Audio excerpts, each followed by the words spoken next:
নমস্কাৰ জোহাৰ। আমি চাই আছোঁ বৰ্তমান আমাৰ আদিবাসীসকলৰ অসমৰ যেনেকুৱা চিটুৱেশ্যন হৈ আছে, অসম অকল নহয় বাহিৰতো হৈ আছে। আমি চাই আছোঁ যে বিভিন্ন ধৰণৰ মানে জগাত এনেকুৱা আমাৰ আদিবাসীসকলক প্ৰচাৰ কৰিছে, মানুহ মাৰি আছে, কিবা কি কৈ ঘৰ জ্বলাই আছে, কিবা ছ'চিয়েল মিডিয়াত বেয়া গালি দি আছে। মানুহ ক'ব গ'লে এনেহে কয় যে আদিবাসীসকলক অসমৰ ইণ্ডিয়াৰ এটা স্থায়ী বাসিন্দা, এইটো কোৱা কথাহে হয়।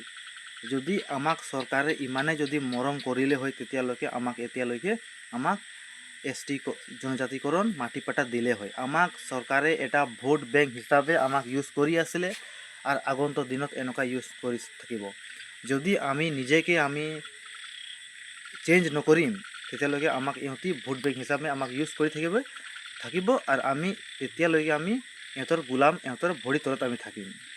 কেলেকি আমি চাইছোঁ বহুত জেগাত বেলেগ মানুহে আমাৰ আদিবাসীৰ ওপৰত পেচাব কৰিছে, ভৰি চেলেকি দিছে, এনেকুৱা আদিবাসীৰ ওপৰত প্ৰচাৰ কৰিছে যে ক'বই নালাগে। ইমান আমি চাইছোঁ মানুহে উঠি অহা, আমি ইমান ধৰ্ণা কাৰ্য কৰিলোঁ, ইমান কিবা কিবি কৰিলোঁ, হ'লেও আমাৰ আদিবাসীসকলক চৰকাৰে আমাক ন্যায় নিদিলে। আৰু কিবা এটা কৰিলে উল্টাহে কয় যে ক'ৰ পৰা আহিছে, ঝাৰখণ্ড আহিছে, ঝাৰখণ্ড গুচি যাওক, উৰিষ্যাৰ পৰা আহিছে, উৰিষ্যা গুচি যাওক। এইটো কথা নেকি? আপোনালোকে কিমানজন মানুহ আনিছিলে কওকচোন ঝাৰখণ্ডৰ পৰা, উৰিষ্যাৰ পৰা? এইটো হিচাপ আমাক দিয়কচোন, কিমানজন আনিছিলে ঝাৰখণ্ডৰ পৰা? যদি আপোনালোকে হিচাপ দিব নোৱাৰে তেতিয়াহ'লে কোনে আনিছে আমাক? আমি ইণ্ডিয়া অসমৰ আমি স্থায়ী বাসিন্দা হয়, আমি খিলঞ্জীয়া হয়। আমাক ইয়াৰ পৰা কোনো পঠাব নোৱাৰে।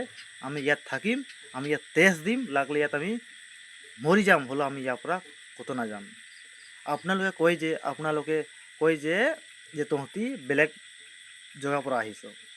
আৰে আপোনালোকেতো থাইলেণ্ড, চাইনাৰ পৰা আহিছে, আপোনালোকে কোনে পঠাই আছে? আমিতো একো কৰা নাই নহয় আপোনালোকক।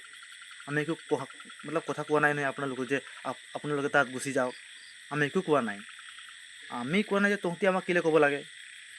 আপোনালোকে হয় কোনে যে আমাক ক'ব লাগে কচোন? আমি অসমৰ খিলঞ্জীয়া স্থায়ী বাসিন্দা, আমি ইয়াত বসবাস কৰিছোঁ আৰু কৰি থাকিম। যি ক'ব পাৰে কৈ থাক। আমাক শিকাব দৰকাৰ নাই ভাই।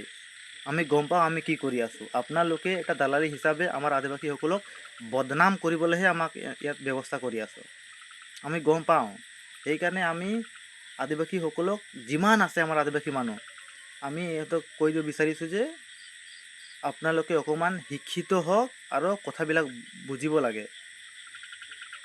আমি নিজে নুবুজিলে এদিন আমাৰ এনেকুৱা দিন আহিব, আমি নিজে আমাৰ ঘৰৰ মা দেউতা, ভাই ভনীক আমি নিজে হেৰাই দিম। এইটো আমাৰ নিজৰ গলতিৰ পৰা। সেইকাৰণে আমি নিজে চিন্তা ভাবি আমি কাম কৰিব লাগে।